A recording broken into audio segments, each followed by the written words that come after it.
evening all. Ira Epstein, and here we are with your SPDR ETF stock market wrap-up for this Monday, the 22nd of December, 2025. And, folks, here we are pushing on around 6:25 p.m. Central Time. Traders are going all over the country, as you know. The market's getting into that thin volume that you would expect. And that, thin volume can create unusual market action. Just keep that in the back of your mind. We are in the time frame for the Santa Claus rally. The screens are more green than they are red. I think you could see that. And the question is, where do we go from here? So if you could, why don't we just take a look and see what the day's action tomorrow is going to hold? We do get a lot of data. We get the monthly advanced durable good order at 7:30, along with the first look at the third quarter GDP at 7:30. At 7:55, we get the Red Book retail sales for the week ending December 20th. At 8:15, the Federal Reserve is going to release their monthly industrial production and capacity utilization data. The Conference Board will release their U.S. consumer confidence number at 9.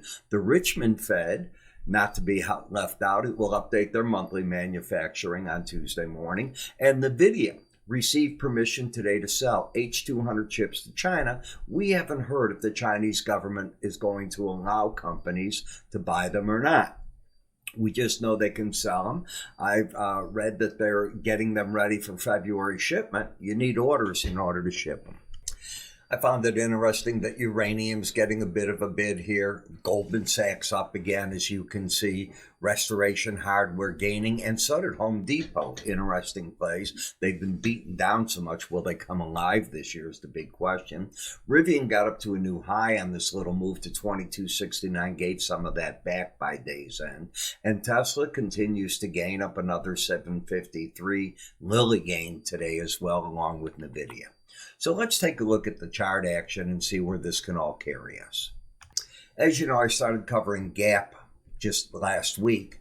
And as you can see, we made a new high on the move and had a reversal. No surprise there as far as I'm concerned. If the market gets under 26.95, a likely target for the market could be the 18-day average of closes, which isn't far away. It's at 26.88. Can we get an all-out sell signal? Frankly, no. And the reason is on the swing line, you have a higher high. Even if you take this out, you'd have a higher high and a lower low. That's not a sell signal. The support should come in around here. The 100 and 200-day averages are well below the market.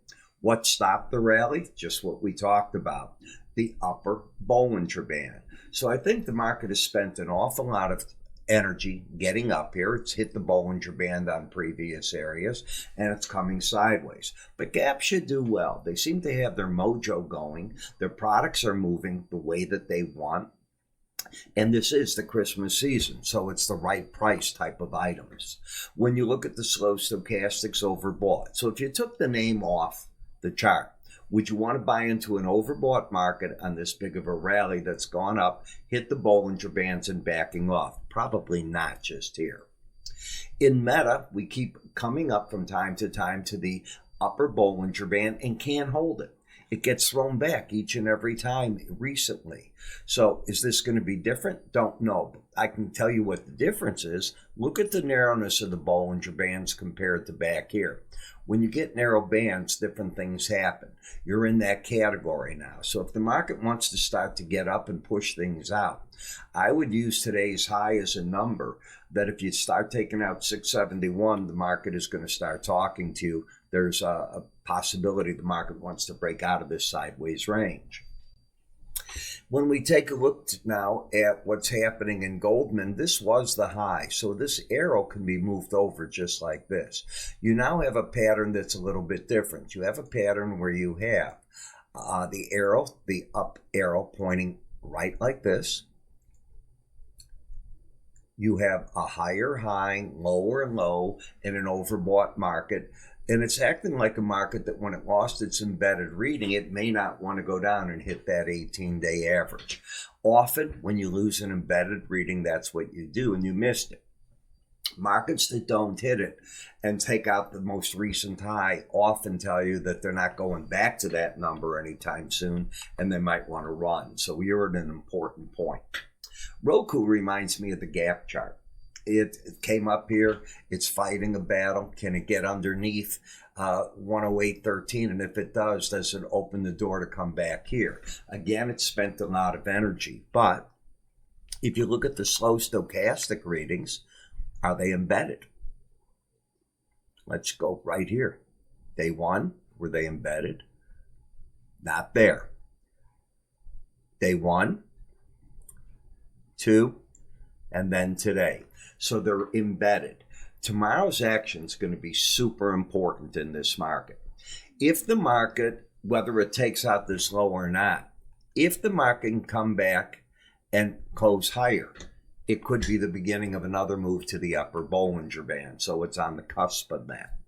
In Netflix, as we saw, Larry Ellison has given now his blessing for $40 billion with Paramount to buy Warner Brothers, and they increased the guarantee. So unless a regulator were to come in and that they'll guarantee you that they're not going to on that, there's a $5.8 billion breakup. So we'll see what happens. This is going to cost Netflix more money, and Netflix is down on the news. I think Netflix, really thinks it's the proper suitor. I just don't know. Uber ended its downtrend. So we had a big correction. The market came out and broke the swing line pattern of lower highs, lower lows. The negative of that is what really rules the day is if you get embedded readings. Day 1, 2, 3. You have an embedded reading.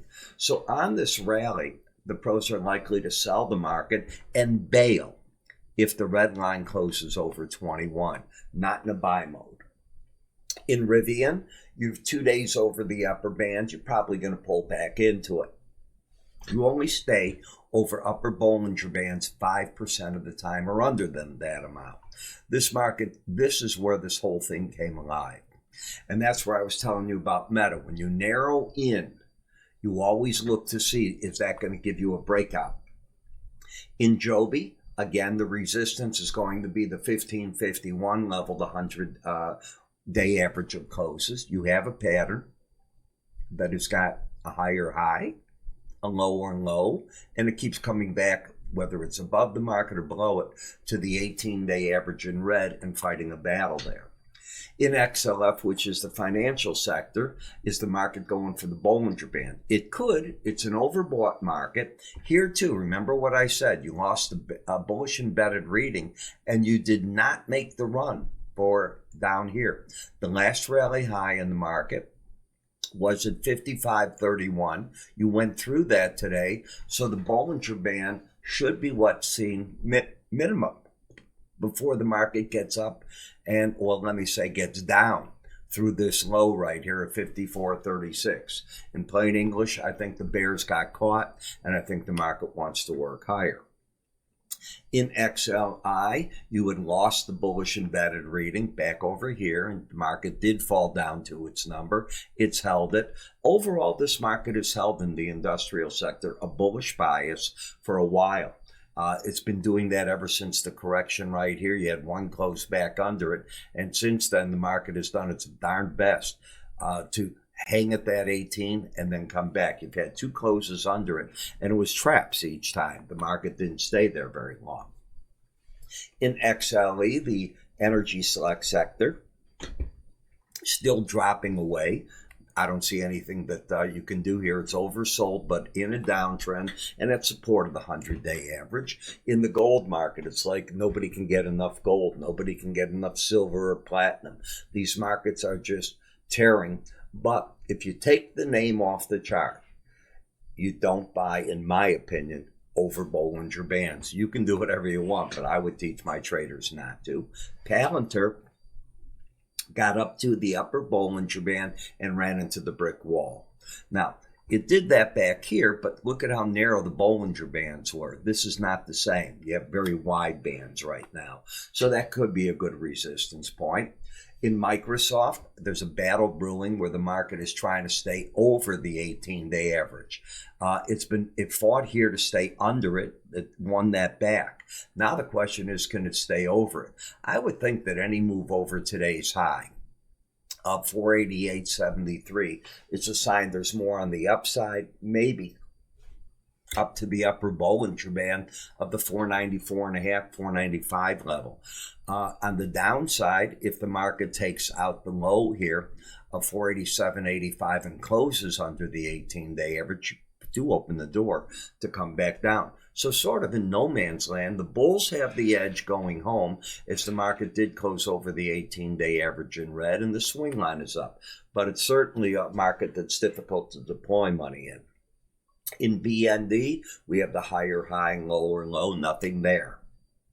Dollar got hit hard right from the get-go today, and away you go. This is coming into these lows back from here. You do see that right through there. That was the last low that we had in the market. You can see we came into it. I've given you the crosshair so you can see just what I'm saying.